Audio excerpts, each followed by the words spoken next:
Une enquête menée entre 2016 et 2020 révèle que 19,8% des hommes et 27,3% des femmes adultes aux États-Unis ont jeûné au moins une fois au cours des 4 dernières semaines pour des raisons de santé, de bien-être ou de contrôle de poids.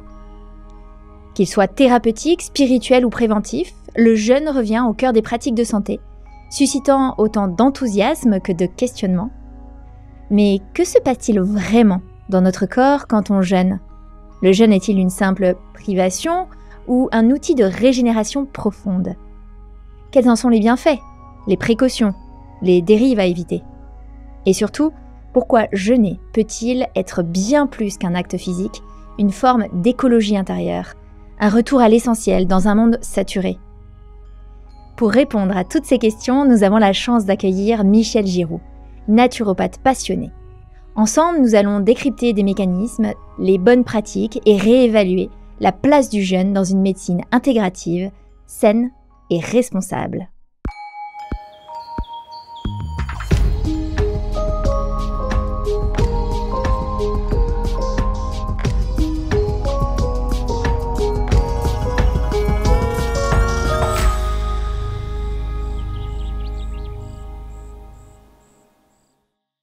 Michel, bonjour. Merci beaucoup d'avoir accepté notre invitation. Tu es naturopathe depuis 1995, formé auprès d'Alain Rousseau, l'une des figures de l'hygiénisme en France.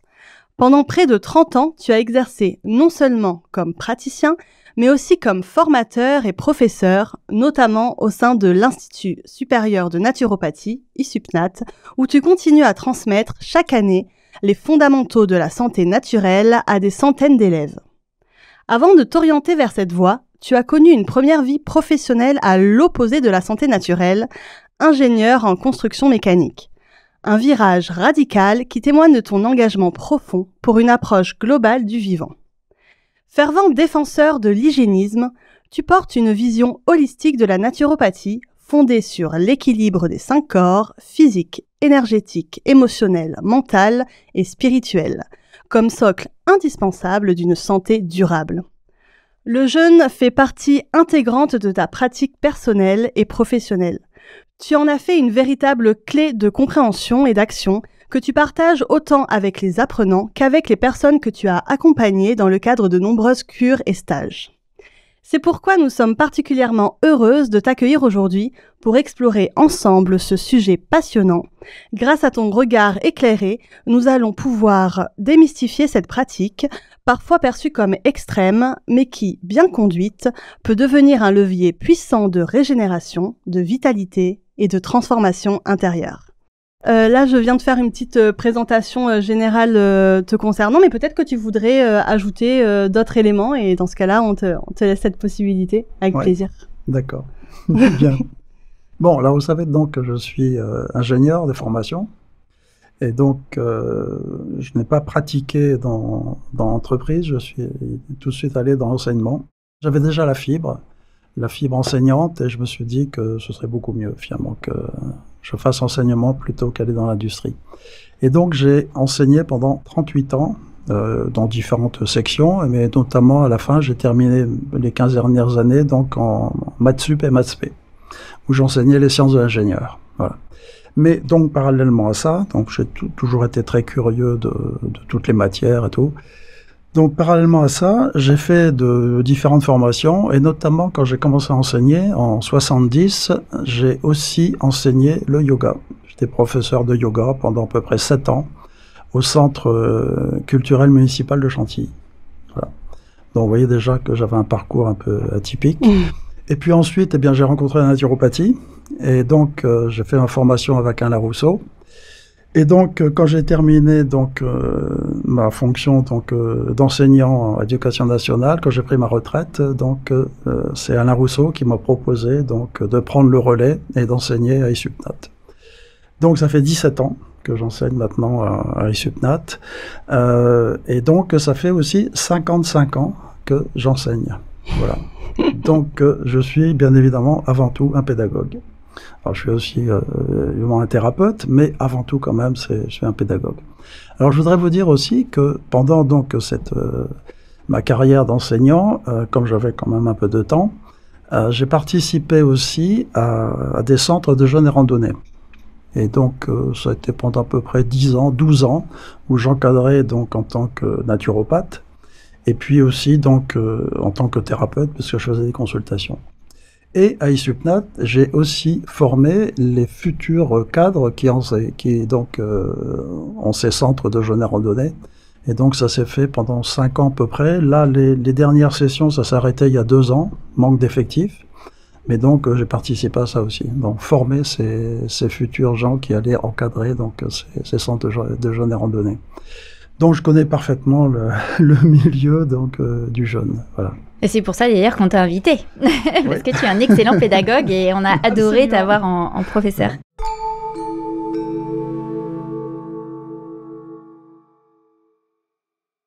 On va commencer par notre première question signature du podcast. Comment est-ce que tu définirais la performance ?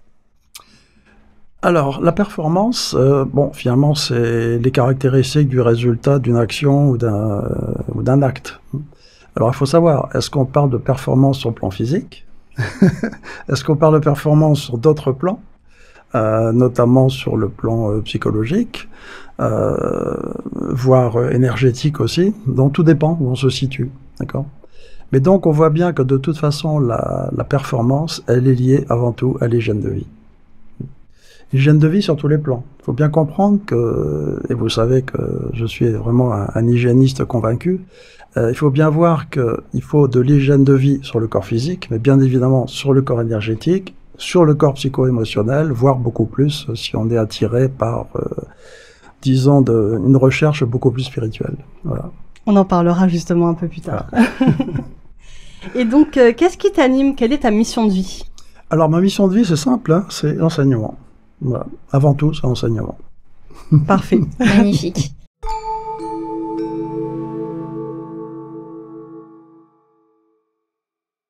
Alors justement, on va commencer par la mise en place du sujet. Est-ce que tu pourrais nous expliquer ce qu'est un jeûne et surtout quels sont les différents types de jeûne ? Ouais. Alors, un jeûne, la définition, c'est simple, hein, c'est choisir volontairement, bien évidemment, d'arrêter de se nourrir d'aliments solides et ensuite uniquement de l'eau. Voilà. Jeûner, c'est ça. Et puis après, évidemment, vous savez qu'il y a 2 types de jeûne. Ça, c'est le jeûne donc hydrique. On ne fait que boire que de l'eau, voire des infusions de plantes, ça pose pas de problème. Ou alors c'est le jeûne sec. Donc là, bien évidemment, c'est un arrêt complet de nourriture et de liquide. Voilà. Et ils sont, peut-être qu'on peut déjà juste expliquer, est-ce que on peut les faire sur la même durée, que ce soit le jeûne sec ou non ? Là, bien sûr, sur la même durée, non, c'est pas possible, bien évidemment. Moi, je donnerais une limite, par rapport à mon expérience, hein, sur le jeûne hydrique.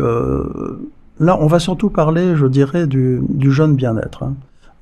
Il n'est pas question de parler de jeûne thérapeutique, hein, parce que là, on rentre dans le domaine médical. Pour nous, c'est simplement le jeûne de bien-être, donc avant tout, un jeûne de prévention qui permet de rester en bonne santé. Ça, c'est important. Donc ça, généralement, ce jeûne donc de bien-être, je dirais ça va jusqu'à 2 semaines, 3 semaines maximum. Au-delà, on commence à rentrer dans le jeûne thérapeutique, où là, il faut être vraiment encadré par le corps médical. Là, on est en jeûne hydrique. Voilà, oui, jeûne hydrique. Et pour le jeûne sec, je dirais qu'il n'y a aucun problème jusqu'à 3 jours. Voilà, là, il n'y a aucun problème. Après, évidemment, ça peut poser je dirais, plutôt des crises curatives assez difficiles à gérer. Voilà. Après, la limite, moi j'ai un ancien étudiant qui était venu, je m'en souviens, un de mes cours, d'ailleurs, formation en jeûne, il est arrivé, il était au 11e jour. Voilà. Mais il était encadré par le... Jeûne sec ? Oui, jeûne sec, bien sûr. Ah oui, 11 jours. 11 jours. Et il arrivait donc en cours. Mais donc, il avait fait ça encadré, vous savez, par ce fameux médecin russe, Philomov. Voilà. Ah, d'accord. Et donc, il m'a expliqué que pendant ce jeûne, on lui mettait des sangsues pour justement injecter donc un anticoagulant, etc. Donc, vous voyez que là, il était encadré par ce médecin. C'était presque expérimental oui, de là, certaines non, mesures. Voilà, c'est plutôt expérimental, c'est pas la peine. Mais je vous dis, moi, j'ai pratiqué jusqu'à 3 jours sans problème. Voilà. D'accord. Il faut déjà t'habituer, 3 jours. Mais bon, et ça dépend des conditions aussi. Hein. Moi, j'avais fait ça 3 jours, c'était en plein été aussi. Bon, c'était un peu dur. Voilà. Oui, c'est certain. Mais je vous dis, jusqu'à 3 jours, il n'y a pas de problème. Voilà. Au-delà, il faut être encadré. Et plutôt débuter par un jeûne hydrique et ensuite, une fois qu'on a maîtrisé un peu le là jeûne aussi, hydrique, ça dépend. Quand on n'est pas habitué, c'est vrai qu'il vaut mieux mettre le jeûne donc sec au cours du jeûne hydrique. Voilà, dans le milieu du jeûne hydrique, généralement. Moi, c'est ce que je recommandais dans les centres de jeûne et randonnée. Je leur disais toujours, dans les centres, c'était généralement 6 ou 8 jours. Je leur disais au bout du 3e jour, si vous vous sentez bien, à ce moment-là, vous pouvez passer en jeûne sec et faire 1 journée, 2 jours, voilà. Ok. Et justement, est-ce que tu te souviens, tu nous as raconté un petit peu ton parcours, est-ce que tu te souviens de ta toute première expérience de jeûne? Ah, ma toute première expérience. Alors, la toute première expérience, oui, je m'en souviens. C'était en 1967. J'étais donc en école d'ingénieur à Metz. J'avais eu connaissance, bon, vous avez entendu parler bien évidemment des magasins de la Vie Claire. Les premiers magasins sont ouverts en 1948 avec Geoffroy. Vous savez que Geoffroy, il a été gravement malade donc après la guerre, il avait été gazé. Et donc c'est par l'alimentation saine et le jeûne qu'il s'en est sorti. Voilà. Et donc j'avais eu connaissance de ça, et je suivais aussi le mouvement harmoniste de Raymond Dextré. Et donc j'étais le seul dans la promo, la bonne école d'ingénieur, évidemment, à connaître tout ça. J'étais un peu considéré comme un farfelu. Et donc je me suis lancé, et j'ai fait justement 3 jours de jeûne sec, sans pratiquement rien connaître. Je me suis dit, bon, ben voilà, on va essayer. Voilà. Là, t'avais donc quel ça a âge? été ma première expérience. Eh bien, j'avais donc 21 ans. Wow. Voilà. On est en pleine force de l'âge à 21 ans. Bon, mais c'est déjà une certaine maturité. Oui, malgré tout, j'avais déjà une bonne hygiène de vie, j'étais plus ou moins végétarien. Hein. Voilà. Ah, oui. Non, voilà. Donc pas de descente alimentaire avant? Non, direct, absolument bim, pas. bam, Non, pas de descente, non. Et tu regardes un bon souvenir? Oui, absolument. C'est à partir de là, d'ailleurs, que j'ai toujours jeûné chaque année. Ensuite, j'ai fait des jeûnes. Voilà. Et je peux vous dire, dans les années 70, enfin 67, là, 70, on était considérés comme des farfelus. Oui. J'imagine bien, oui. C'était pas du tout connu, hein, bien sûr. Voilà. C'est sûr. Ouais. Le jeûne, il existe depuis un peu la nuit des temps, même si on n'en a pas forcément... voilà, ça a eu des tendances, des hauts et des bas dans les tendances. Ouais. Et dans de nombreuses cultures et traditions aussi, puisque c'est pas du tout que occidental. Ouais. Qu'est-ce que ça dit de son rôle dans l'équilibre de l'humain? Alors, je pense que c'est vrai que si on se replace au temps des peuples premiers, le jeûne était, je dirais, il était presque imposé dans le sens où il y avait toujours une période où ils avaient fini donc leurs réserves alimentaires et ils attendaient les prochaines récoltes. Donc très souvent, il y avait cette coupure. Et donc le corps devait s'adapter. Et puis après, il y avait surtout le jeûne initiatique. Ça a toujours été utilisé comme jeûne initiatique, c'est-à-dire finalement pour sortir de la matière et prendre conscience qu'il y a quelque chose de plus subtil. Voilà. Donc on sent bien que c'est ancré en nous, ça. Voilà. Quand on s'intériorise, quand on va chercher en profondeur, on sent bien que le jeûne fait partie de la vie. Voilà. Et d'ailleurs, oui, en fait, si on pense aussi bien aux animaux que même aux enfants, de manière automatique, les uns comme les autres, c'est pas pour faire de parallèle, mais bon, malgré tout, ce sont des bons exemples. On voit qu'ils le font naturellement quand ils sont un peu malades, un peu, voilà. Absolument. Alors, quand on me pose la question, mais à partir de quel âge on peut jeûner, jusqu'à quel âge, eh bien, c'est très simple. On commence sa vie en jeûnant. N'oubliez pas qu'un enfant qui arrive au monde, qu'on allaite, qu'est-ce qu'il y a dans le lait? Il n'y a pas de lait, il y a du colostrum, qui permet justement de purger l'enfant. Donc, dès la naissance, vous commencez à jeûner. Voilà. Et on peut jeûner jusqu'à la fin de sa vie. C'est ce que je dis toujours en plaisantant. C'est finalement ce qu'il faudrait, c'est mourir en jeûnant. On meurt en parfaite santé, si je puis dire. Et surtout le corps propre, débarrassé de ces toxines. Pas mal. Mais c'est un peu l'instinct, non? Quand on n'est pas médicalisé, c'est un peu l'instinct. Les derniers jours avant de mourir, on se nourrit pas forcément beaucoup, quoi. Je pense, oui, effectivement, que très souvent, les fins de vie, effectivement, on est en train de jeûner, bien sûr. C'est ce que j'ai pu remarquer là récemment dans ma famille. Bien sûr. Et 3 jours avant, en fait, on se rend compte qu'on stoppe naturellement de se nourrir.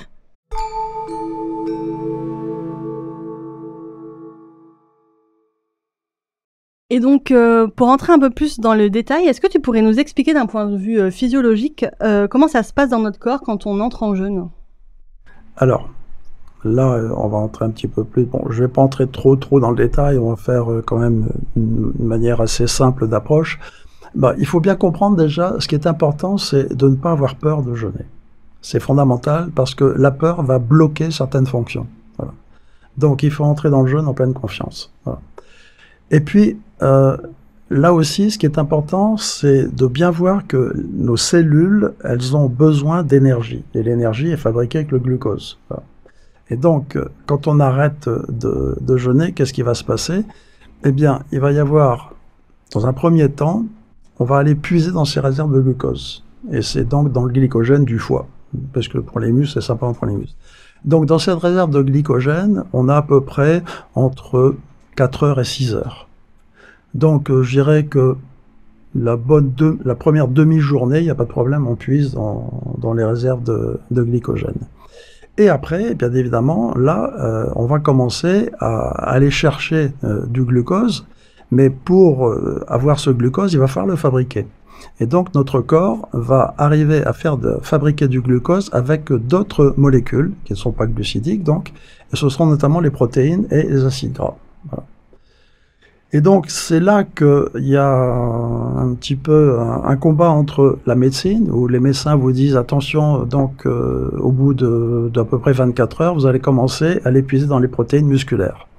Moi, je peux vous dire que c'est complètement faux, parce qu'il y a suffisamment, à chaque instant dans notre corps, il y a des milliers de cellules qui meurent, et ces cellules, évidemment, relâchent aussi des acides aminés.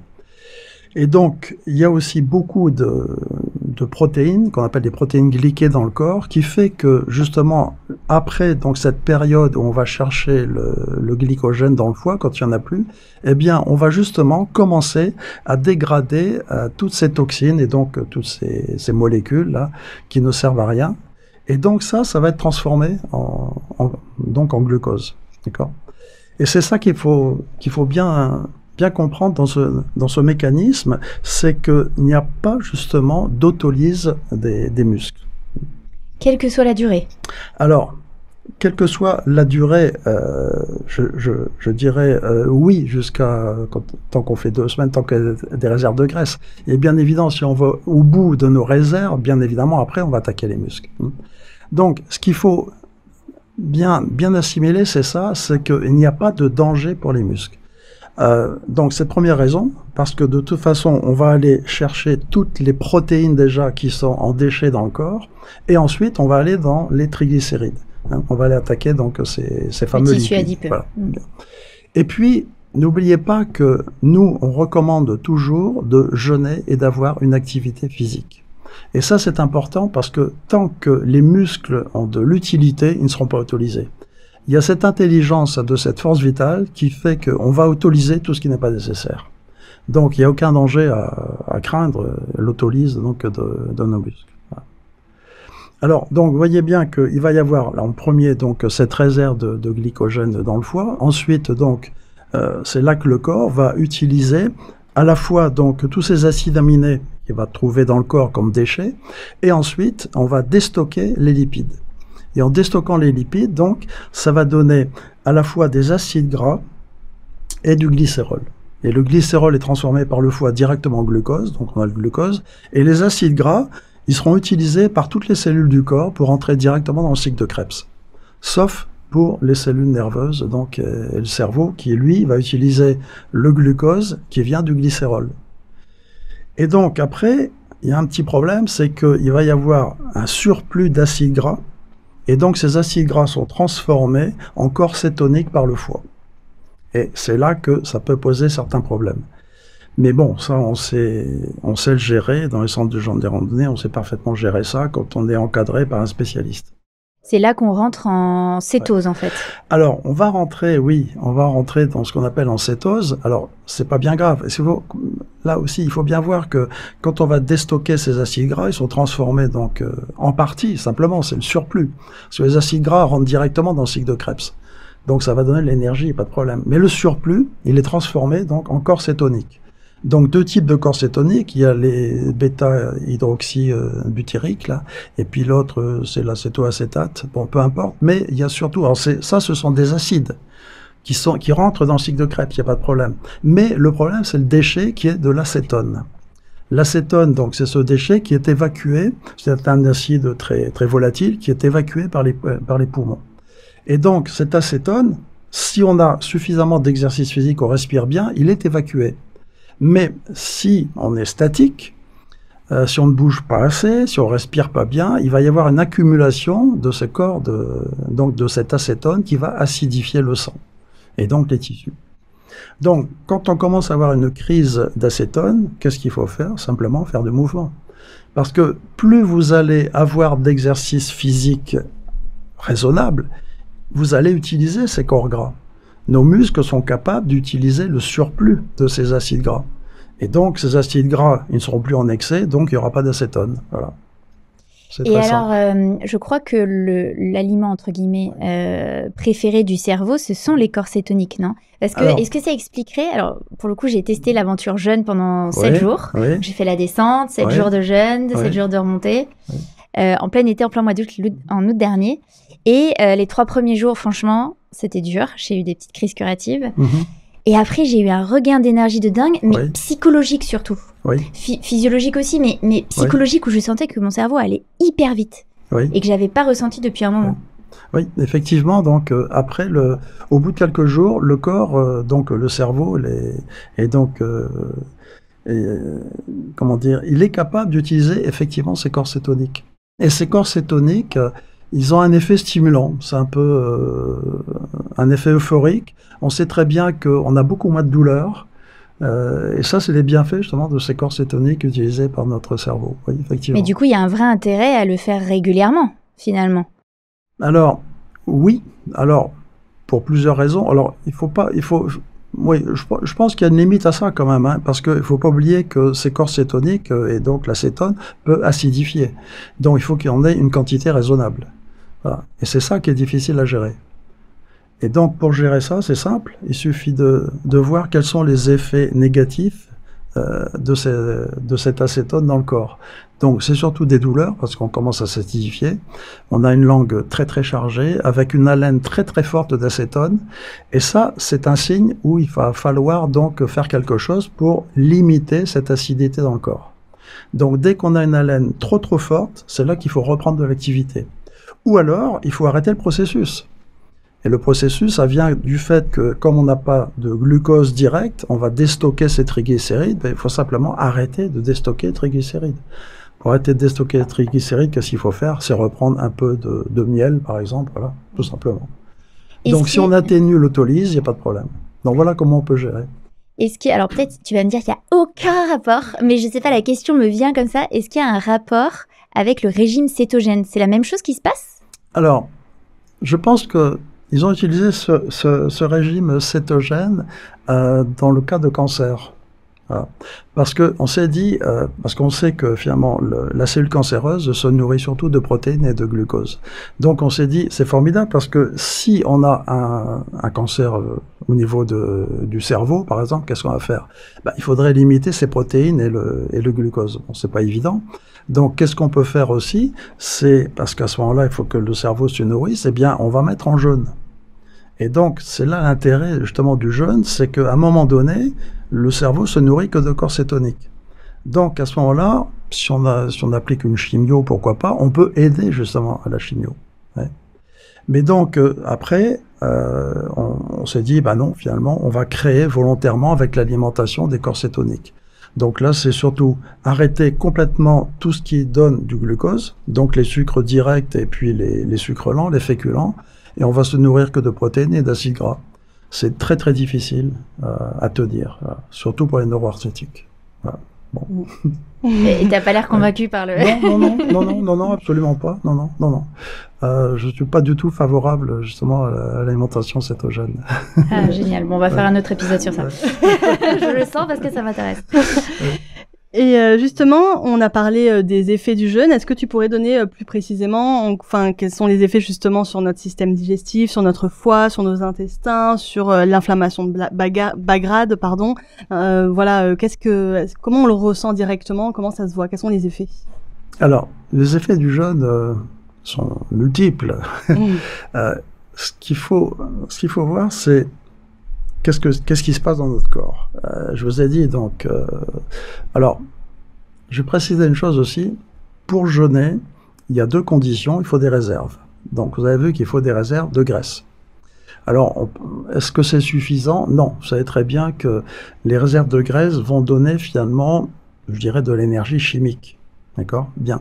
Mais il faut aussi de l'énergie vitale. Voilà. Donc, ça veut dire que Excuse-moi, je te coupe, mais est-ce que tu peux définir pour nos éditeurs, parce que tout le monde n'est pas naturopathe dans nos éditeurs, juste ce qu'est l'énergie vitale? Oui. Alors, cette énergie vitale, c'est une grande inconnue, bien évidemment, parce que vous savez qu'on dit toujours l'énergie vitale, c'est quelque chose d'immatériel qui va venir s'insérer dans le corps, donc au niveau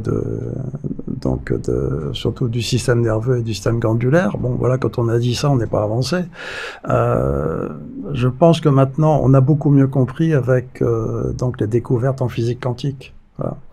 Et donc, on voit très bien que finalement, la matière vient de quelque chose qui n'existe pas. Et ce que disait Lao Tzu, c'est que finalement tout ce qui est provient de ce qui n'est pas. Donc cette énergie vitale provient justement de ce qui n'est pas. Voilà. Donc on pourrait définir ça, mais ça sera un autre débat. Voilà. Donc il faut cette énergie vitale. Cette énergie vitale, on la ressent en nous. Quand on est fatigué, on sait très bien qu'il y a quelque chose qui ne va pas. Donc c'est un manque d'énergie sur notre corps énergétique.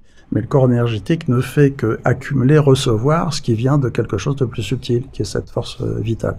Donc, il faut qu'il y ait cette force vitale, ce qui veut dire donc qu'une personne qui sera en surpoids de, 40 kilos, par exemple, de graisse, pourrait jeûner peut-être pendant 1 an, mais il n'aurait pas la force vitale.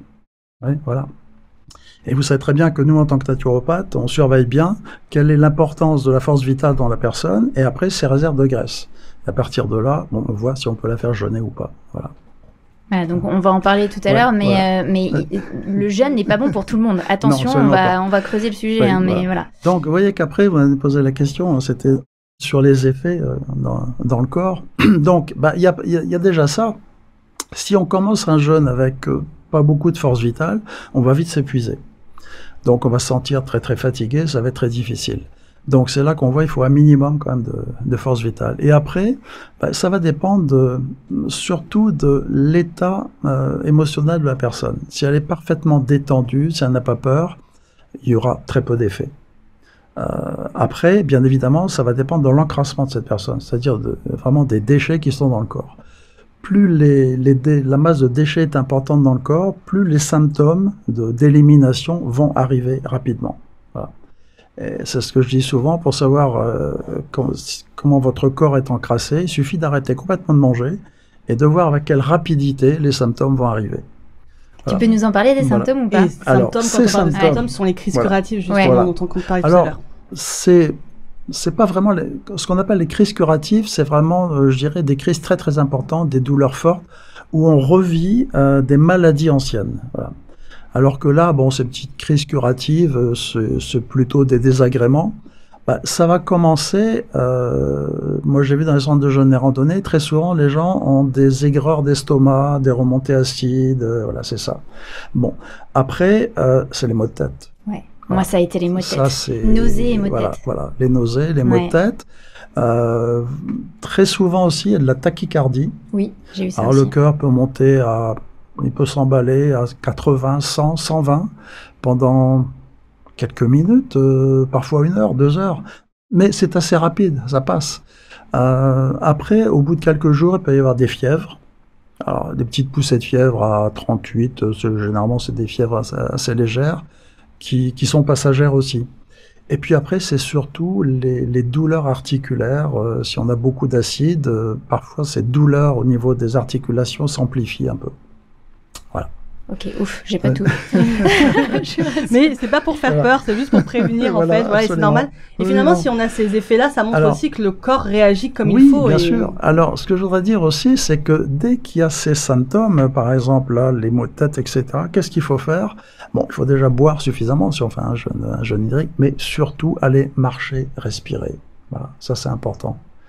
Parce que dès que vous mettez en mouvement votre corps, la circulation du sang va s'activer et on va filtrer beaucoup plus vite donc tous ces déchets qui sont dans le corps. Voilà. Est-ce qu'on arrive à régénérer notre foie?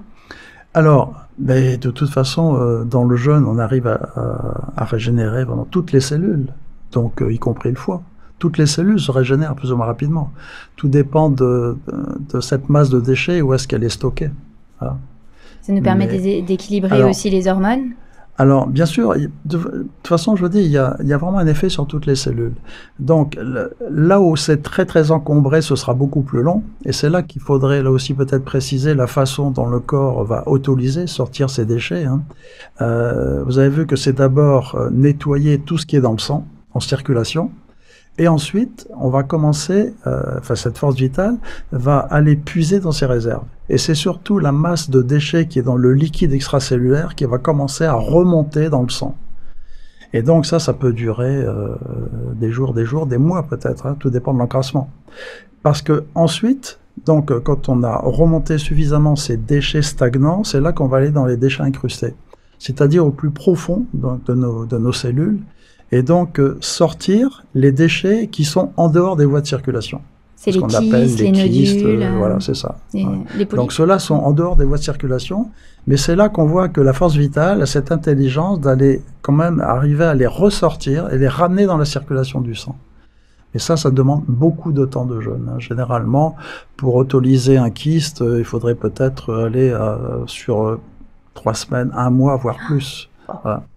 Donc, il ne faut pas leurrer non plus les gens en leur faisant croire qu'on peut autolyser très facilement un kyste, un fibrome ou autre. Non, absolument pas. Ça, c'est important à dire parce qu'on peut voir des articles parfois en ce sens. Alors, on pourrait peut-être y arriver si on les prend assez tôt et sinon, si on fait plusieurs jeûnes. Et entre 2 jeûnes successifs, ne pas se réencrasser, de telle sorte que ce processus d'autolyse repart là où il était, c'est-à-dire donc au niveau des déchets incrustés. Il y a peut-être d'ailleurs quelque chose à préciser qu'on n'a pas encore précisé, c'est que le jeûne est quand même assez tendance aujourd'hui, en tout cas on en parle, c'est un sujet qu'on trouve dans les médias, mais j'ai l'impression que quand on est en dehors du microcosme naturopathique, les gens le voient surtout comme une solution pour perdre du poids. Oui. Et est-ce que tu peux nous expliquer pourquoi c'est absolument pas la bonne raison pour aller faire un jeûne? Alors c'est vrai que le jeûne maintenant c'est la tendance, c'est à la mode, tant mieux.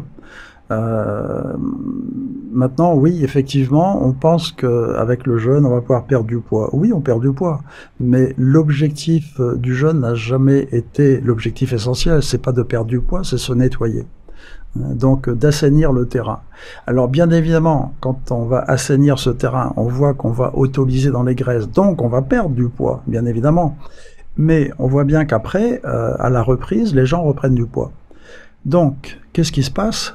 On n'a pas résolu la cause. Voilà. Et où est la cause? Eh bien, tout simplement dans le corps psycho-émotionnel. Voilà. Et dans l'hygiène de vie générale, parce que si on a une mauvaise hygiène de vie, qu'on fait un jeûne, on perd, admettons, je sais pas, 5-6 kilos, et derrière on reprend sa mauvaise hygiène de vie, en fait, on s'est juste fatigué. Alors, vous savez, même si on a une très bonne hygiène de vie, on peut très très bien manger des aliments sains, mais si on les mange en excès par rapport à sa dépense, on va prendre du poids. Voilà. Et donc, pourquoi on prend du poids et on se nourrit mal ou on se nourrit trop? C'est finalement pour combler des frustrations. Quand on a compris finalement qu'on nourrit d'abord son corps émotionnel, on a fait un grand pas. Voilà. Donc, oui, le jeûne fait maigrir, mais est-ce qu'il va résoudre, aller à la cause? Peut-être, peut-être pas. Et très souvent, c'est pas. Voilà. Donc, on voit aussi que les gens qui pratiquent le jeûne très souvent, ils arrivent petit à petit à régler leurs problèmes de surpoids. Mais c'est très long. Pourquoi? Parce que c'est très long d'avoir une incidence sur le psycho-émotionnel. Voilà. Donc là aussi, c'est là qu'il faut travailler sur tous les plans, à la fois sur le corps physique, se débarrasser évidemment de ces excès, de ces déchets, mais aussi travailler sur le corps émotionnel. Et est-ce qu'on freine notre métabolisme quand on fait plusieurs jeûnes d'affilée? Au global, est-ce qu'on va du coup freiner, on va ralentir notre métabolisme général? Alors, ce métabolisme, bon, c'est le métabolisme de base. Le métabolisme de base, il est fortement lié déjà. Un homme a plus de métabolisme de base qu'une femme. Bon, il y a ça. Après, le métabolisme de base va surtout dépendre de la thyroïde. Si on a une thyroïde qui fonctionne très très bien, on va avoir un bon métabolisme de base. Ça va dépendre de l'âge aussi. Il est évident que plus on vieillit, plus le métabolisme de base diminue. Donc, ce qu'il faut, c'est travailler sur sa thyroïde. Quand on est un peu en hypothyroïdie, relancer la thyroïde. Relancer la thyroïde par, bon, il y a l'alimentation, mais c'est surtout en la stimulant de différentes façons. On peut en parler rapidement. Il y a les vibrations, le chant, il y a le massage, etc. Mais après, il y a une méthode beaucoup plus subtile, c'est avec les chakras. Donc les centres énergétiques au niveau de la gorge. Voilà. Donc on peut relancer un peu une thyroïde. Donc le jeûne n'a pas d'impact sur le fonctionnement métabolique de manière directe en fait. Alors ce jeûne, si, il va avoir un effet parce que là encore, vous voyez bien qu'à chaque fois qu'il y a des toxines dans le corps, ces toxines vont entraver le fonctionnement des organes. Donc plus vous allez nettoyer le terrain et plus le métabolisme va retrouver un fonctionnement idéal. Donc je vous dis, alors je vais vous préciser, pour moi, et vous savez, c'est un peu ma marotte, c'est que le jeûne, c'est la voie extraordinaire, la voie royale, voilà, pour faire de la santé. Voilà.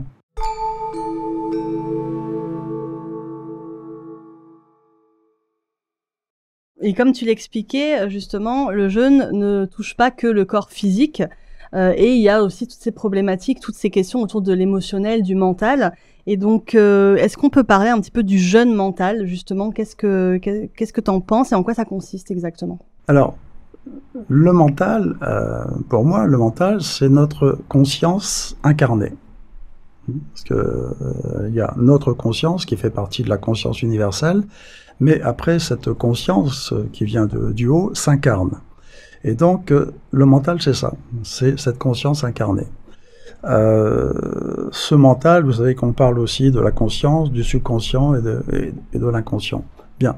Donc, est-ce qu'il va y avoir un impact sur ce mental? Est-ce qu'on peut faire jeûner ce mental? Ben oui, mais comment vous dire? Il faut distinguer aussi déjà le fait qu'il y a le cerveau et il y a le mental. C'est deux choses différentes. Si on est matérialiste, pur matérialiste, on voit très bien que finalement c'est le cerveau, l'agitation moléculaire qui crée la conscience. Bon, je pense que maintenant les gens qui pensent ça sont en nombre infime. On a bien compris que la conscience est autre chose. Donc comment agir sur ce mental? Ben, déjà, il y a un lien direct entre le mental et le cerveau. Pour juger ce qu'il y a dans le mental, c'est très simple, il suffit d'observer votre corps. Notre corps traduit tout ce qu'il y a dans notre mental. Voilà. Les tensions musculaires, etc. Oui. Donc, là encore, si on nettoie, plus on nettoie le corps physique, mieux sera le fonctionnement métabolique de toutes les cellules, et donc du cerveau. Si le cerveau fonctionne bien, le mental va pouvoir s'exprimer beaucoup plus facilement. Ouais. Et donc, on voit bien que si le cerveau a des problèmes, il va y avoir des répercussions au niveau mental. Donc, vous voyez que les deux sont liés, corps et donc mental sont liés. Alors maintenant, est-ce qu'on peut agir plus directement sur le mental? Bien sûr, on peut faire jeûner le mental. Alors, vous voulez qu'on explique tous les principes? Absolument. Comment? Alors, déjà, comment notre mental est alimenté? Il est alimenté par nos 5 sens. D'accord? Bon. Donc, si vous voulez faire jeûner le mental, et là, c'est ce que j'appelle, moi, la voie impériale, d'accord? Eh bien, il va falloir arrêter de l'alimenter, ce mental. Donc, comme il est déjà alimenté par nos 5 sens, il va falloir couper ces 5 sens de notre mental. Ça veut dire qu'il faut une relaxation, mais une relaxation très profonde. Donc, il y a la vue, on va fermer les yeux, pas de problème. Après, bon, il n'y a pas de bruit, c'est un bruit constant. Moins il y a de bruit, mieux c'est. Ensuite, comme on ne mange pas, il n'y a pas de saveur. Les odeurs, ça ne change pas. Donc, qu'est-ce qui va rester après? C'est le toucher. Et c'est là qu'on voit qu'il faut une relaxation très très profonde pour ne plus bouger. Donc, ça veut dire qu'à un moment donné, dans votre mental, vous oubliez complètement votre corps physique. Donc ça demande déjà une grande pratique de relaxation très profonde. Ouais. À la limite, il ne faut pas s'endormir. C'est là qu'on peut basculer. J'allais dire, en fait, voilà, c'est là absolument, c'est le sommeil absolument. profond presque. Voilà, donc c'est là qu'il faut déjà méditer, parce que c'est la méditation, c'est le commencement de la méditation. Il faut méditer en position assise et arriver à perdre le contact avec son corps physique. Et après, qu'est-ce qui reste? Il reste un sixième sens. Alors ce sixième sens, c'est quoi? C'est votre faculté de créer des pensées. Donc, tant que vous alimentez ce mental en créant des pensées, il n'est pas en jeûne.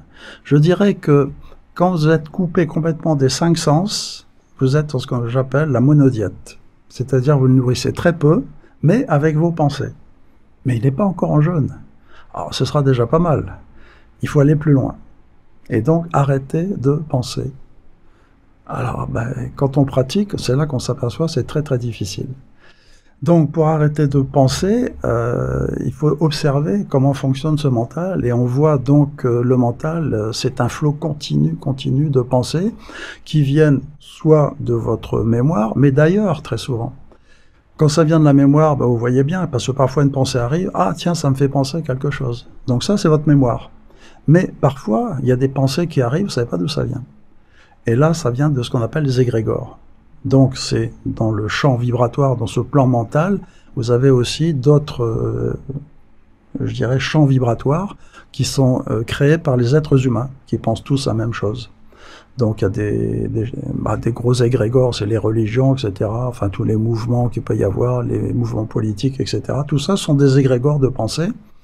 Il y en a actuellement qui est très très bien alimenté, qui a une très très grande puissance, c'est l'égrégore de la violence. Sur Terre, qui est partout. Ouais. Donc, dès qu'on commence à ressentir, par exemple, en nous, un petit peu de violence, eh bien, si on ne fait pas attention, on rentre en résonance. Et donc, ça va vous redonner encore beaucoup plus de force. Ouais.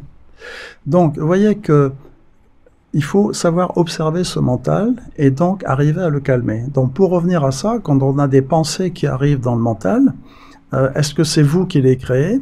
Si c'est vous, vous êtes en monodiète. Mais si c'est pas vous qui les créez, ça veut dire que votre mental commence à sortir ces pensées qui sont quelque part dans l'inconscient. Et donc ces pensées arrivent dans votre conscience, et là vous en prenez conscience, et qu'est-ce que vous faites? Vous réagissez très souvent. Vous réagissez, par exemple, vous dites « Ah tiens, ça me fait penser à... » etc. Tant que vous réagissez, vous empêchez finalement cette vibration de s'atténuer et de disparaître. Vous remettez de l'énergie. Donc, il faut arriver à observer tout ce qui arrive dans le mental sans réagir. Voilà. Alors, la violence, c'est pas facile. Hein, voilà. Et alors ça s'appelle, c'est la technique Vipassana. Voilà. Cette merveilleuse technique qui vient du Bouddha, Bouddha Gautama, qui est enseignée dans un centre en France. C'est vraiment, pour moi, si vous voulez, c'est la deuxième technique extraordinaire, c'est la voie royale, donc la méditation, et la voie impériale, c'est faire méditer donc le mental, voilà, le faire jeûner le mental, donc, et la méditation. Ouais, moi, je trouve ça fascinant. Donc, c'est le Vipassana.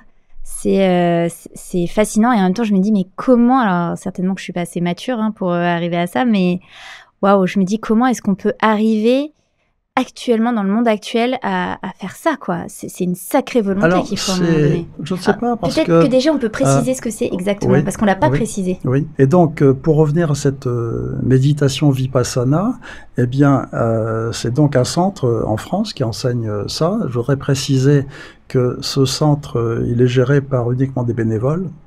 Vous êtes donc hébergé, nourri, enseigné gratuitement.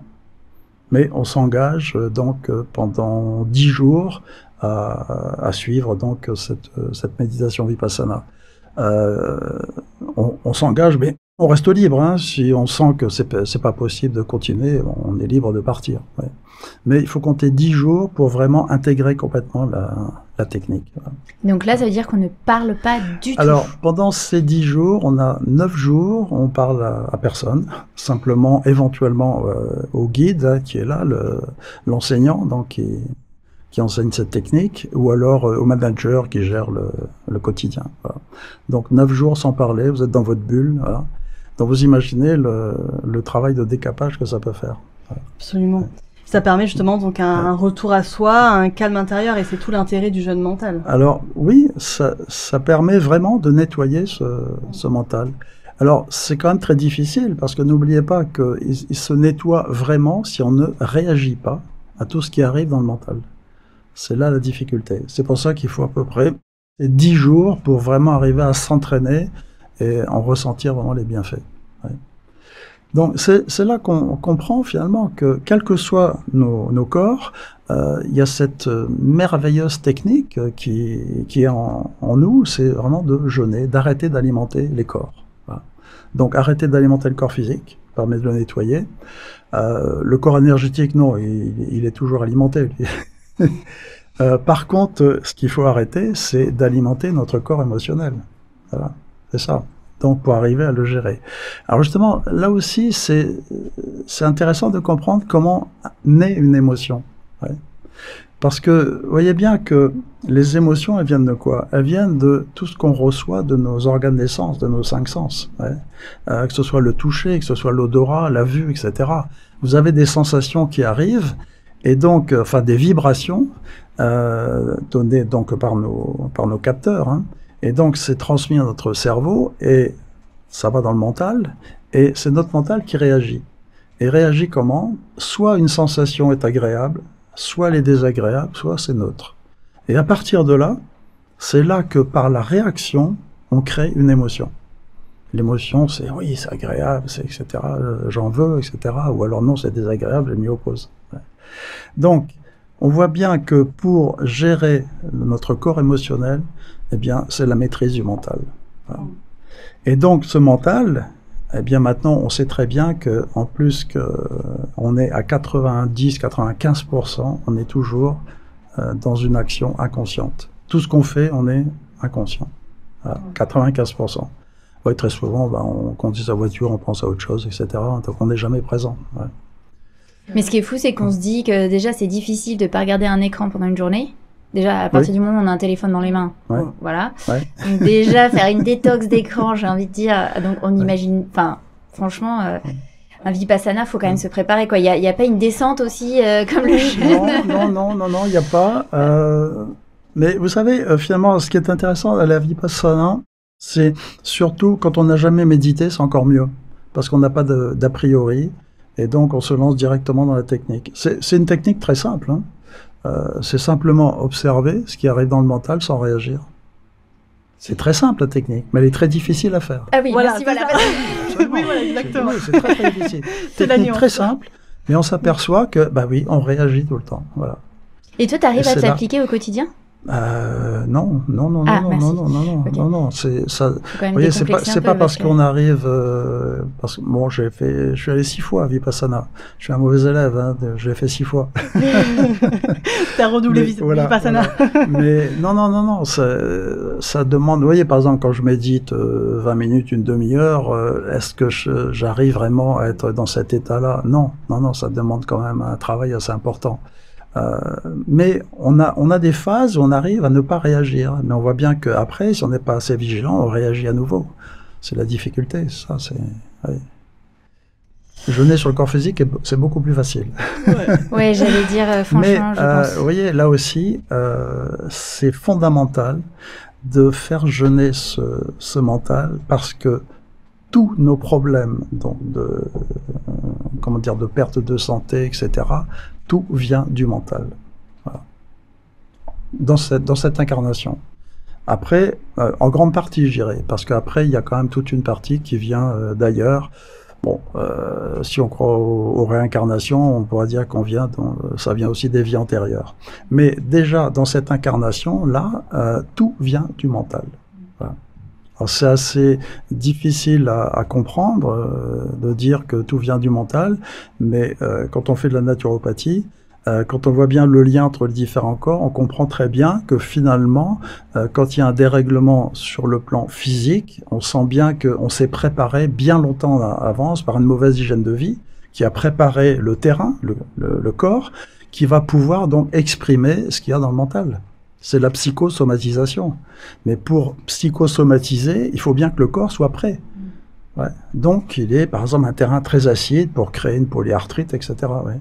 Mais quand vous avez une polyarthrite, si on regarde, et c'est pour ça que moi j'insiste beaucoup dans ces formations en naturopathie, j'insiste beaucoup sur la symbolique des maladies. Ouais. Parce qu'une polyarthrite, ça veut dire qu'au niveau du mental, vous commencez à vous rigidifier. Ouais. Donc, bien évidemment, les gens qui sont très rigides au niveau du mental, est-ce qu'ils vont faire une polyarthrite? Non, pas forcément. Ça va dépendre après de leur terrain. Ouais. Donc, on voit bien que pour un même terrain psychologique, on peut avoir des pathologies différentes sur le corps physique. Ouais. Voilà. Donc, oui, c'est lien à faire. Donc, c'est important de voir la symbolique des maladies et la symbolique des organes. Ça permet de remonter au psycho-émotionnel. Ouais, moi, on a appris ça et c'est absolument passionnant. Ouais. Franchement, ça bouleverse beaucoup de choses.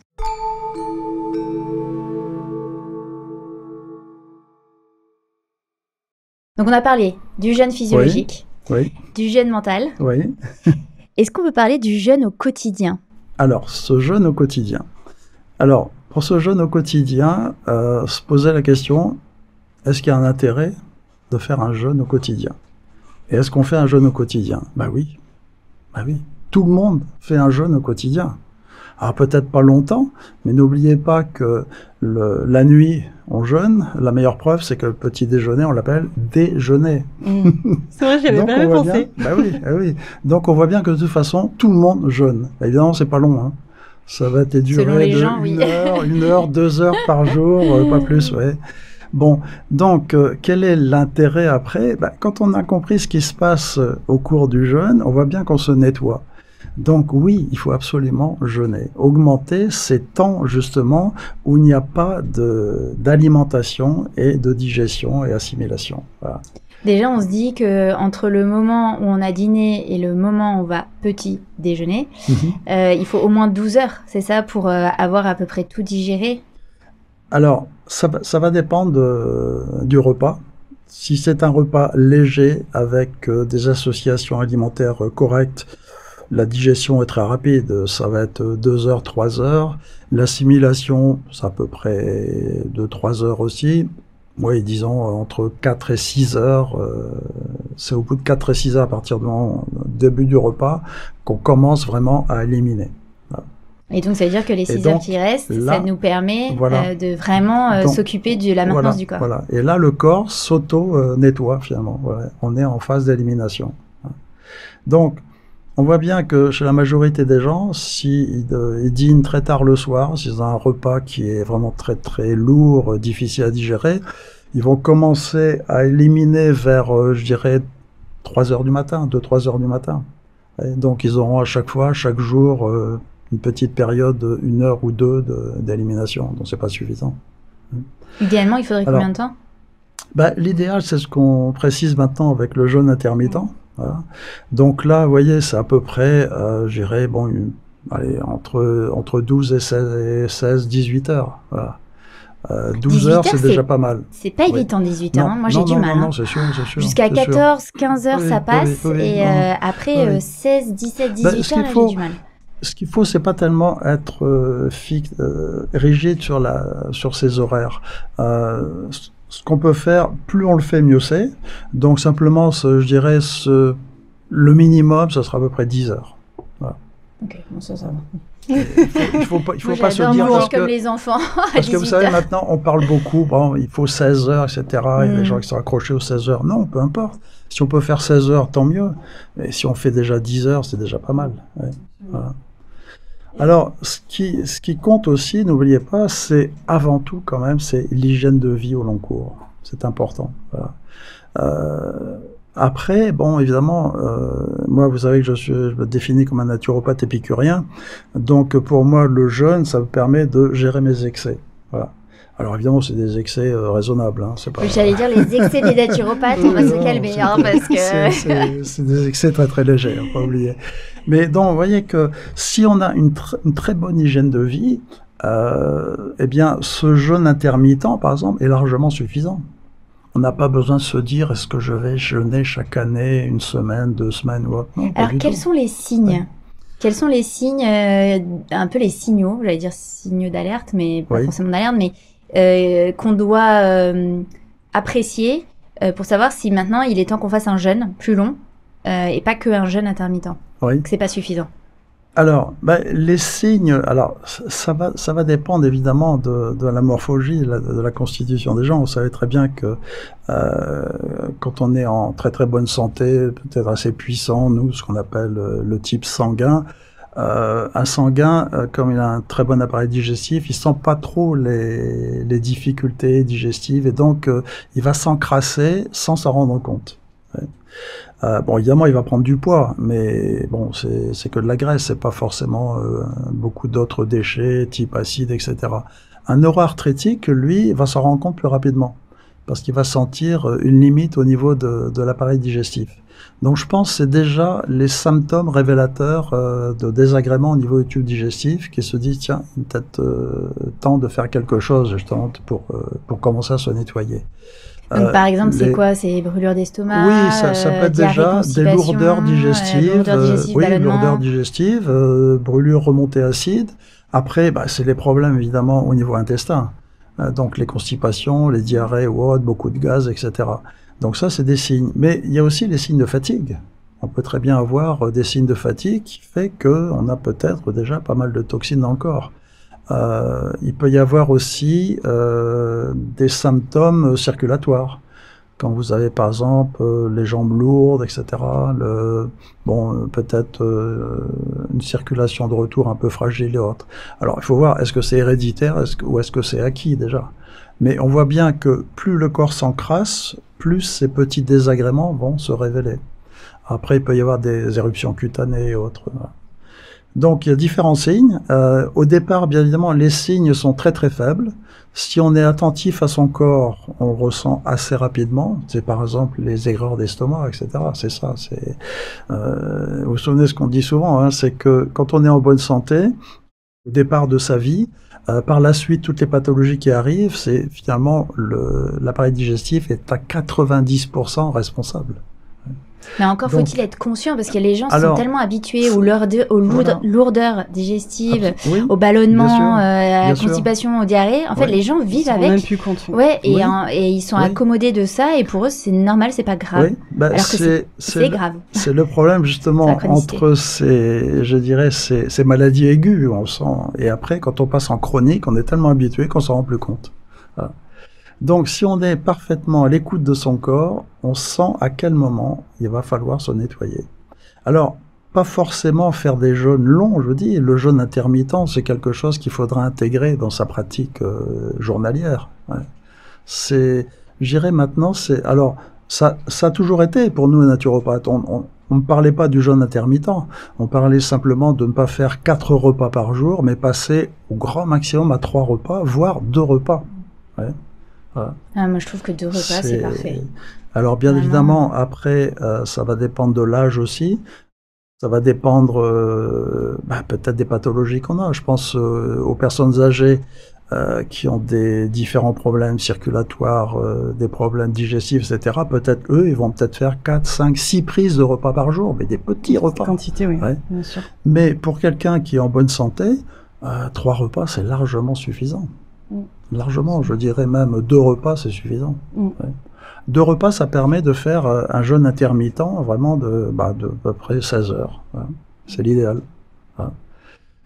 Alors après, là aussi, faites attention si on a affaire à des sportifs de haut niveau. Là, c'est différent, bien évidemment. Hein. Je parle pour la majorité des gens qui ont une activité, je dirais, commune. Les sportifs de haut niveau, tu les déconseilles de jeûner ? Alors, non, pas du tout, au contraire, ça améliore les performances. Oui, oui. Pas didactique et tout et tout. J'ai eu, il y a longtemps, j'ai eu un étudiant qui faisait partie de l'équipe de France du rugby à 7. Et il faisait des jeûnes assez souvent, justement. Jeûne intermittent ou jeûne Non, du jeûne, vraiment du jeûne. Durée. Du jeûne, oui. Il faisait une journée de jeûne par semaine, oui, absolument. Et ses coachs étaient OK. Oui, non, le jeûne est fortement pratiqué et vraiment recommandé pour les sportifs de haut niveau, bien sûr. Donc là, on a évoqué les cas, comment identifier peut-être le moment où on devrait, pourrait être pertinent de faire un jeûne, mais est-ce que, à contrario, tout le monde peut jeûner et aussi quelles sont les contre-indications absolues s'il y en a. Alors, dans l'absolu, oui, tout le monde peut jeûner. Mais je vous ai dit, il faut bien considérer que pour nous, c'est pas un jeûne thérapeutique, hein, c'est un jeûne de bien-être, donc qui fait partie de l'hygiène de vie. Donc oui, puisqu'on n'a pas des gens avec des pathologies lourdes. Voilà. Donc on peut tous jeûner. Alors il y a bien évidemment la condition, c'est de connaître la vitalité de la personne, hein, et puis surtout sa réserve de lipides. À partir de là, oui, on peut jeûner. Alors qu'est-ce qu'il peut y avoir d'autre aussi? À partir de quel âge on peut jeûner? Alors, ça, je vous avais dit, de toute façon, par exemple, prenons un enfant qui a des problèmes digestifs. Un enfant, par exemple, qui a 6 mois, voilà, il a des problèmes digestifs. On peut très bien le faire jeûner une journée. Mais là, c'est involontaire, entre guillemets, parce que de toute façon, il n'a pas faim. Mais volontairement. Voilà. Alors, volontairement, non, je pense qu'il vaut mieux s'orienter vraiment sur améliorer l'hygiène de vie. Donc, surtout, améliorer l'alimentation. Parce que après, par exemple, votre enfant il est malade. Moi, je vois bien quand j'étais beaucoup plus jeune, donc quand j'étais malade, c'est-à-dire quand j'avais 4, 5 ans, 6 ans, etc., quand on avait les maladies infantiles, qu'est-ce qu'on faisait? On jeûnait. Très souvent, c'était pas un jeûne complet à l'eau, puisqu'on nous donnait des bouillons de légumes, on nous donnait des carottes cuites par exemple, ou des pommes, etc. Donc c'était très très léger, c'était une sorte de monodiète. Voilà. Mais de toute façon, quand on a une forte fièvre, on n'a pas faim, on jeûne. Non, complètement. Voilà. Donc oui, le jeûne, tout le monde peut jeûner. Tout le monde peut jeûner. Selon la vitalité, femme enceinte et allaitante, on est d'accord. Ça va dépendre de la durée. Mais je vous dis, donc, un bébé 6 mois, on peut très bien le faire jeûner, mais bon, une journée, pas plus. Et on va quand même lui donner un peu de jus de fruits ou autre. Hein, c'est pas. Voilà. Mais on a très bons résultats avec des jeunes. Moi, j'ai déjà encadré un enfant qui avait, justement, il avait 8 mois. C'était un bébé qui avait des poussées d'eczéma. On avait conduit des petits jeûnes comme ça de très courte durée, et puis on avait changé évidemment le type d'alimentation. Et justement, comment on prépare correctement un jeûne? Parce qu'on en parlait tout à l'heure qu'il y avait toute une phase de préparation de descente alimentaire, et par la suite aussi, comment on rompt ce jeûne? Comment ça se passe un petit peu de façon générale? C'est quelque chose d'organisé. Alors, dans l'absolu, quand on est relativement en bonne santé, on n'a pas besoin de faire une préparation au jeûne. On peut très bien jeûner du jour au lendemain.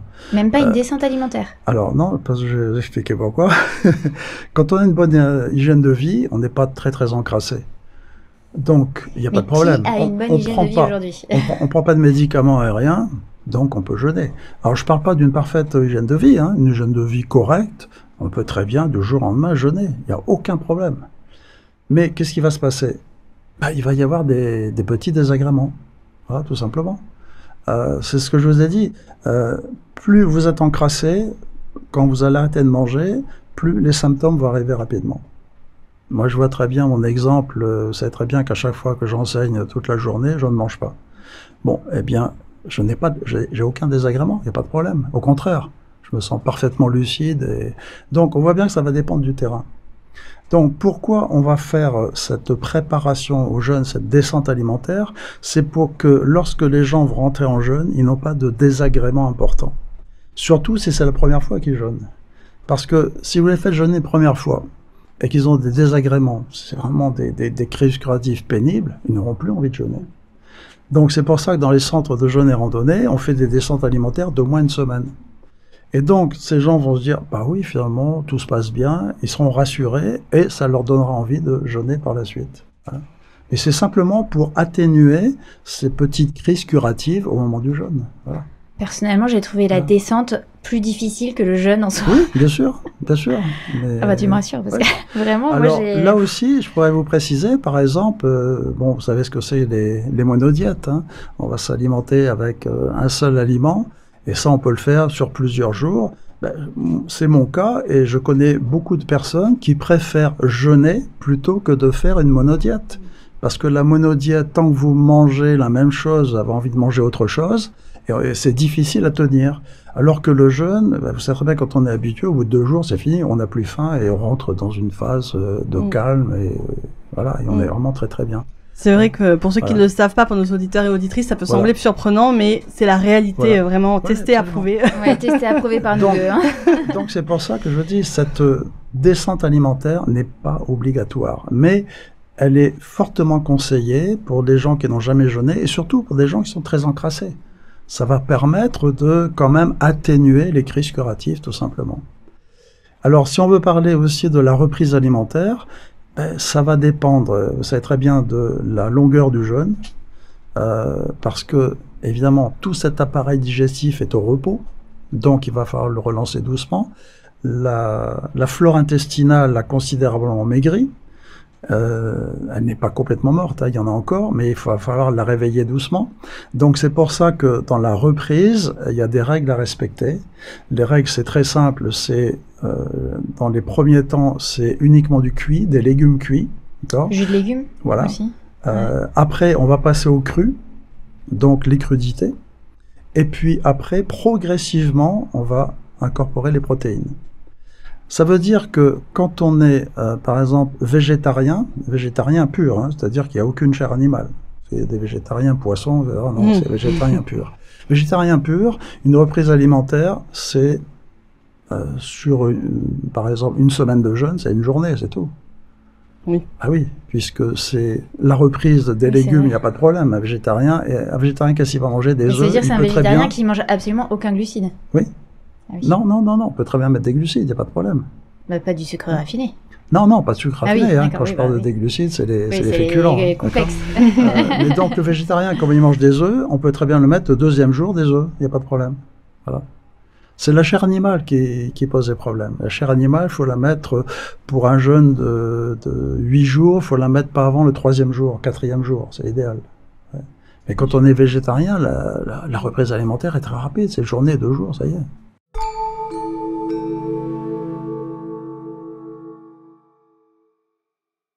Alors pourquoi est-ce que on dit que le jeûne, c'est un outil de reconnexion à soi? Parce qu'on a parlé de la partie mentale, psychique, jeûne psychique et tout, mais vraiment par rapport à soi-même et être en pleine conscience de soi-même. Alors, dans l'expérience du jeûne, on voit bien que plus le jeûne dure longtemps, plus on se détache un peu de notre corps physique. Sauf quand il y a des crises curatives assez importantes, là évidemment on est raccroché à notre corps, mais quand tout se passe bien, quand on a l'habitude du jeûne, très souvent s'installe une espèce de grand calme, de détente, et on sent bien que là on commence à sortir un petit peu de cet effet de lourdeur de la matière, voilà. Ce qu'on appelle un peu cette reconnexion. Ça va dépendre aussi bien évidemment des personnes. Si on est, je dirais, très jouissif de la vie, si on est de type sanguin, par exemple, très extraverti, ça sera beaucoup plus long. Pour un introverti, toutes ces personnes plutôt neuro-arthrétiques, comme ils ont tendance déjà à être beaucoup plus intériorisés, ça va se passer beaucoup plus vite. Mais on sent bien, c'est ça l'intérêt du jeûne, et on dit toujours que plus on perd de matière, plus on a tendance à monter en taux vibratoire, on devient plus subtil. C'est pour ça que dans les religions, ça a toujours été utilisé, pour favoriser justement ce contact avec son être profond. Et justement, toi qui as accompagné plusieurs périodes de jeûne, encadré en tout cas, est-ce que tu as été témoin de personnes qui ont eu des prises de conscience, des révélations émotionnelles, existentielles? Alors, à ce point-là, non, parce que les gens gardent ce qu'ils ont de plus profond, mais effectivement, j'ai vu des réactions très très importantes sur le plan émotionnel. C'était bien évidemment des réactions douloureuses, parce qu'il y avait des crises où les gens avaient des sanglots, des crises de larmes, etc. Mais après, on sentait qu'il y avait un mieux. Donc, dans ces crises curatives, c'est toujours comme ça, hein. On sent très bien qu'il y a une phase très douloureuse et après, il y a une espèce de regain de bonheur, de sérénité. Donc là, ils ne faisaient pas part, évidemment, de ce qui se passait après au plus profond de leur être, mais oui, je les voyais changer du point de vue émotionnel. On voyait dans leur visage un visage radieux après une grosse crise de larmes, etc. Donc c'est là qu'on voit qu'il y a ce nettoyage sur le plan psycho-émotionnel. Toi, tu l'as déjà vécu, ça ? Alors, je l'ai déjà vécu, ça a toujours été progressif, parce que comme j'ai commencé à jeûner, j'avais 21 ans, j'ai toujours jeûné, donc non, ça s'est fait progressivement, oui. Par contre, si, il y a eu vraiment des prises de conscience très très fortes, c'est à Vipassana, évidemment. Quand on fait jeûner le corps mental, là oui, oui, là, il y a des réactions très très fortes, très violentes d'ailleurs, ouais. Qui peuvent être violentes à assumer, et puis après des moments de sérénité extraordinaires. Oui. Est-ce qu'on peut dire que dans une certaine mesure, ça rejoint un peu des questionnements qu'on a eus au début de notre échange, mais avec toute cette actualité, la folie un peu de notre monde contemporain, ça permet pas justement un recentrage sur soi, une décroissance intérieure, des choses qui nous semblent, enfin, qui sont peut-être plus évidentes aujourd'hui, mais qui sont nécessaires Alors, le recentrage sur soi, oui, ça serait vraiment très très important. C'est vrai que dans notre monde actuel, on voit bien qu'on est sans arrêt attiré par l'extérieur. Il suffit de regarder les jeunes maintenant avec les tablettes et les smartphones, hein, on les voit totalement collés à l'écran. C'est ça, c'est catastrophe, c'est qu'on nous coupe. Alors, est-ce que c'est une volonté consciente ou pas, ou c'est inconscient, peu importe. Bon, on va pas aborder ces problèmes. Pourquoi il y a ça qui nous manipule, peu importe. Mais je dirais qu'on est quand même fortement manipulé et sans arrêt attiré par l'extérieur. Il y a beaucoup trop maintenant de consommation, déjà dans le monde matériel, consommation de tout ce qui est alimentaire, mais aussi un excès de consommation d'informations. Et ça nous tire sans arrêt, ça nous sort de notre être intérieur. C'est là cette difficulté. Alors, ce retour aux sources est nécessaire, et pour ça, bah oui, évidemment, il faut jeûner le plus possible. Donc déjà, du point de vue alimentation, oui, mais du point de vue de l'information aussi. C'est important de réduire le plus possible cette consommation d'informations. Voilà. Alors, tu parlais de décroissance. Il y a une décroissance importante quand on fait du jeûne et qu'on se ressource, hein, quand il y a ce repli, c'est la décroissance de l'ego. Bah, ça, c'est important. Ah, c'est intéressant, voilà. Ça. Eh oui. C'est vrai qu'on sent bien qu'il y a un travail qui se fait. Et d'autant plus quand on fait jeûner le mental. Et c'est là la difficulté, parce que quand vous faites jeûner le mental, l'ego va se rebiffer, parce que l'ego n'existe que parce qu'il y a dans le mental.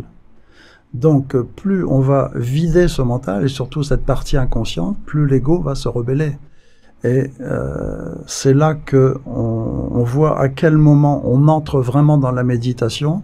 C'est quand on est comme ça en méditation, quand à un moment donné on fait « Ah, il y a ce sursaut », on se dit « Qu'est-ce qui se passe ?» Eh bien, c'était là que l'ego était en train de mourir. Il y avait l'ouverture du mental.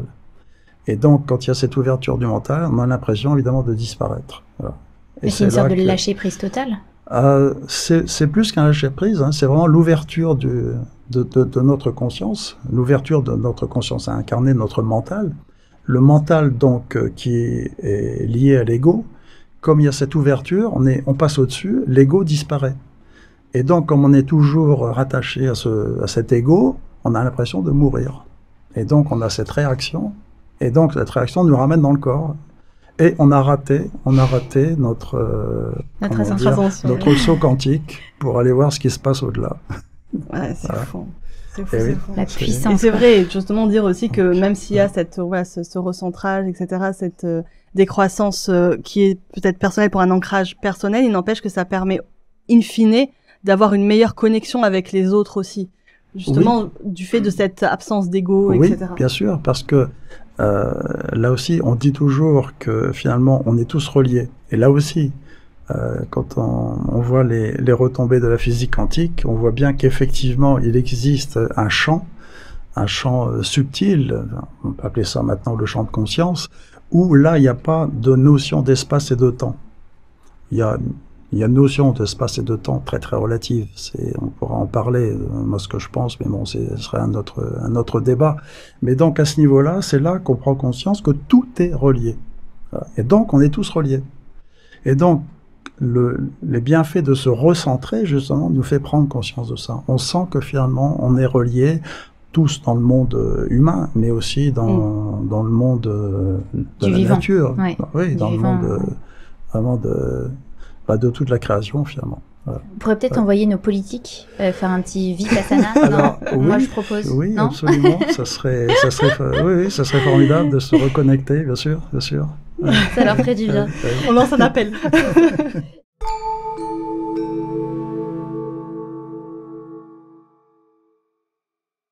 D'ailleurs, en parlant de politique, est-ce que tu penses qu'on devrait pousser pour que cette pratique du jeûne soit davantage reconnue par les politiques de santé publique? Ou c'est trop dangereux? Ce serait l'idéal. Ce serait l'idéal, mais vous savez très bien que ça touche des problèmes beaucoup plus profonds.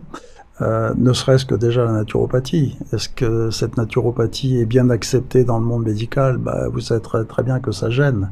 Je pense que il y a consciemment, mais il y a inconsciemment aussi. On voit bien que pour nous, en naturopathie, on fait de la santé. Et c'est peut-être ça qui inconsciemment dérange. Parce que tout notre système, on voit bien qu'il est quand même lié à la maladie. Donc, si les gens sont en meilleure santé, s'il y a beaucoup moins de maladies, tout le système sera bouleversé. Et donc, il ne faut pas le chercher à le bouleverser brutalement, ça part de la base. C'est pour ça que, je dis toujours, il faudrait que chacun soit naturopathe. Plus il y aura de naturopathes, meilleur sera notre système de santé. Et donc, petit à petit, on va transformer par la base. Et ça va remonter vers le haut. Voilà, c'est ça l'idéal, finalement. Donc, c'est pour ça que, pour moi, mon rôle, et je vous ai dit, pour vous, naturopathes, vous êtes avant tout des éducateurs de santé. Il faut enseigner, sans arrêt, l'éducation à la santé, et donc l'hygiène de vie. Meilleure sera la santé de la base, eh bien c'est ça qui fera changer ce qu'il y a au sommet. C'est la seule solution.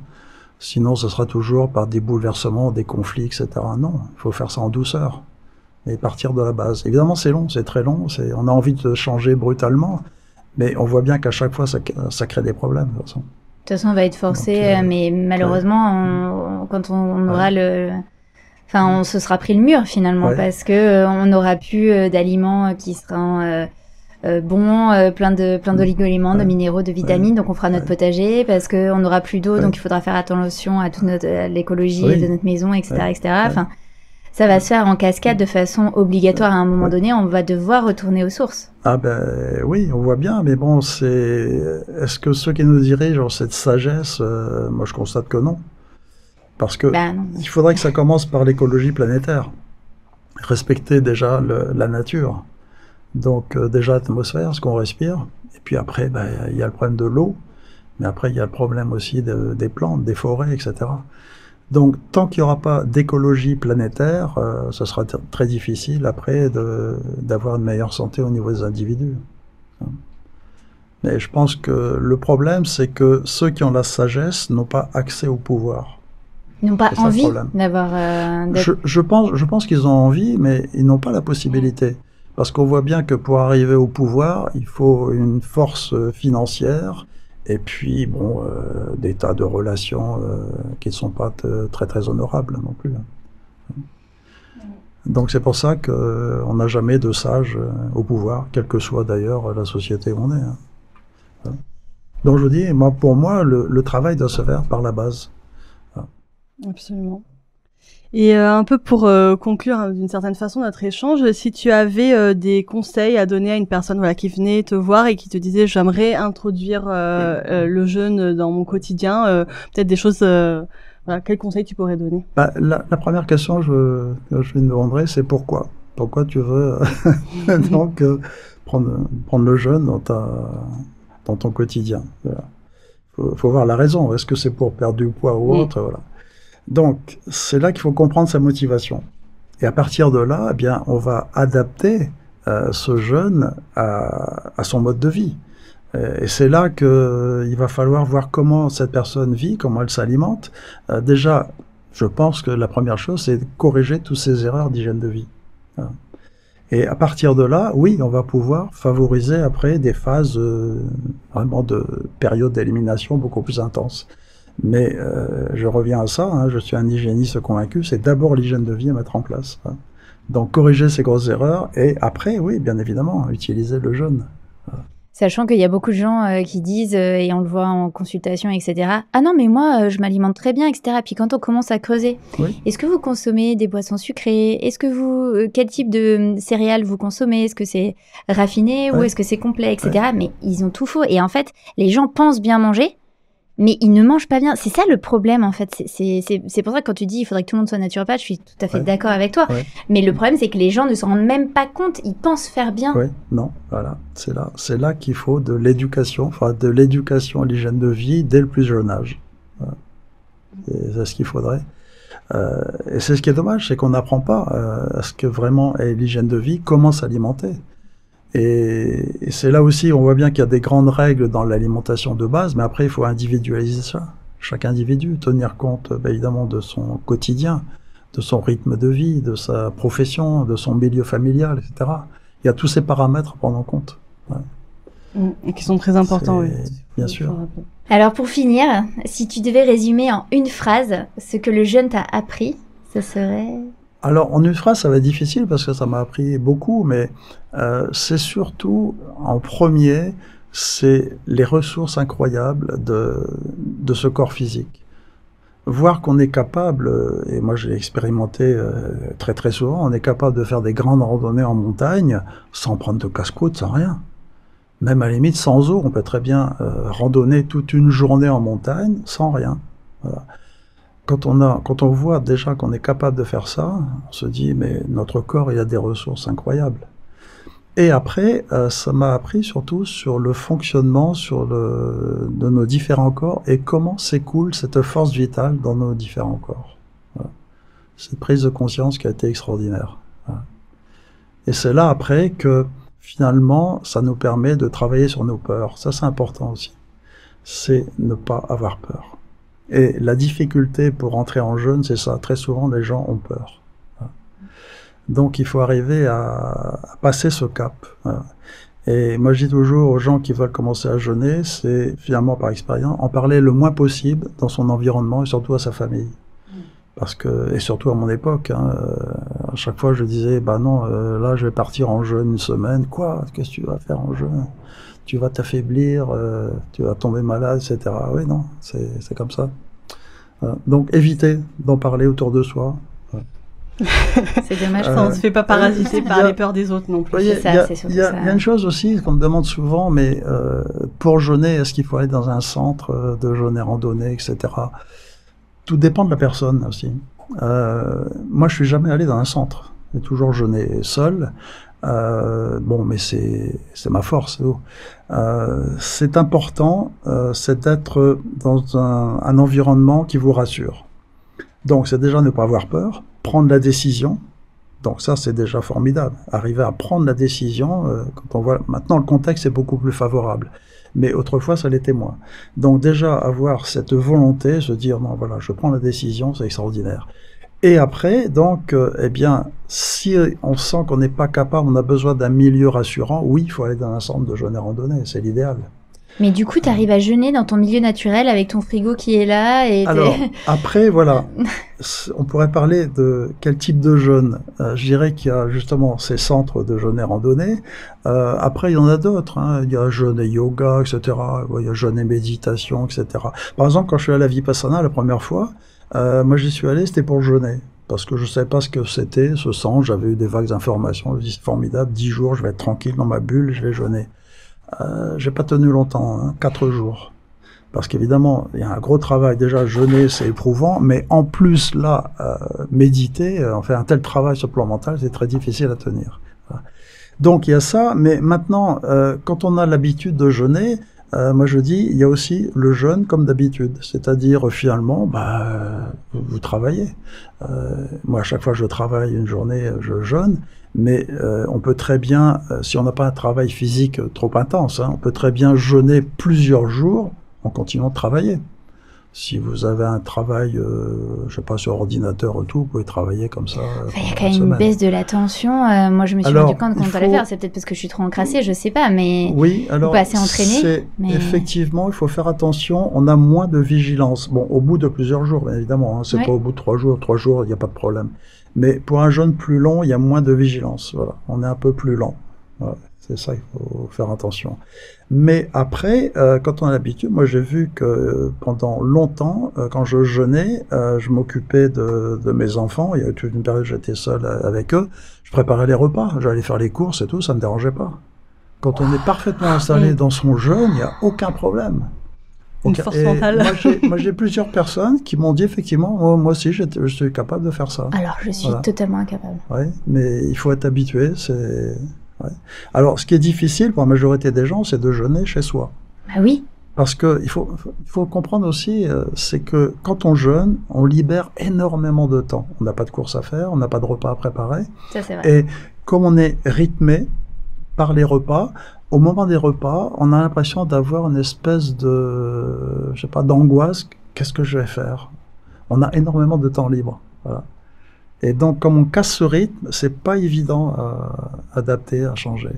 Voilà. C'est pour ça que je dis, c'est beaucoup plus facile dans un centre de jeûne et randonnée, on a encadré. Clairement. Ouais. Alors après, dans les centres de jeûne et randonnée, ce qui est gênant, c'est que les gens parlent beaucoup, ils sont pas assez intériorisés. Et j'ai remarqué, c'est incroyable, c'est là où on parle le plus d'alimentation et d'échange de recettes. Voilà. C'est là qu'on sent, ils jeûnent sur le plan physique, mais ils nourrissent leur plan émotionnel. Moi, j'arrivais pas à parler de nourriture, mais par contre, je l'ai fait avec mon mari. Alors, mon mari me parlait de nourriture toutes les 30 secondes. Je dis, mais arrête, c'est horrible. Il avait besoin d'en parler, quoi. Alors que moi, non, je faisais des rêves. Je rêvais que j'avais envie de certains aliments. Donc ça, c'était très perturbant. Je me suis dit, tiens, je dois être en carence de certaines choses quand même. Mais sinon, ça allait. Mais je pouvais pas en parler, par contre. Là, mais c'est là qu'on voit justement que là, quand on parle comme ça d'alimentation, de recettes, c'est pour nourrir notre corps émotionnel. On le nourrit de manière subtile. Ouais. Le bon mot de la fin. Tout à fait. Donc, vous savez, en fonction quel corps vous voulez nourrir ou voir jeûner en fonction. Vous avez il y en a un qui est plus dur que l'autre. Tout à fait. Oui, mais c'est là, je dis, c'est extraordinaire cette technique du jeûne, c'est pour faire de la santé sur tous les plans. N'oubliez pas, c'est la voie royale. Un grand merci. Merci beaucoup pour cet échange, c'était passionnant. Merci à vous. Très instructif, très pédagogique, comme tu l'es toujours de toute façon. Clair. Et puis on se retrouve la semaine prochaine pour le Q&A. Merci beaucoup. Merci. Merci d'avoir écouté The Human Hack. Si cet épisode vous a inspiré, faites-le savoir. Une note, un commentaire ou un partage sur votre plateforme de podcast préférée, c'est la meilleure façon de soutenir notre mission et de faire voyager nos idées. Ensemble, faisons grandir cette communauté. Pour aller plus loin, inscrivez-vous à notre newsletter sur le site thehumanhack.com. Vous y trouverez toutes les ressources mentionnées dans l'épisode, des contenus exclusifs et de quoi nourrir votre réflexion. Envie d'échanger avec nous ? Rejoignez-nous sur les réseaux sociaux, YouTube, Instagram et LinkedIn. Partagez cet épisode avec votre entourage, vos amis, vos collègues ou toute personne qui pourrait avoir besoin de ce petit hack dans sa vie. On se retrouve très bientôt pour un nouvel épisode. En attendant, prenez soin de vous et surtout, unlock your powers.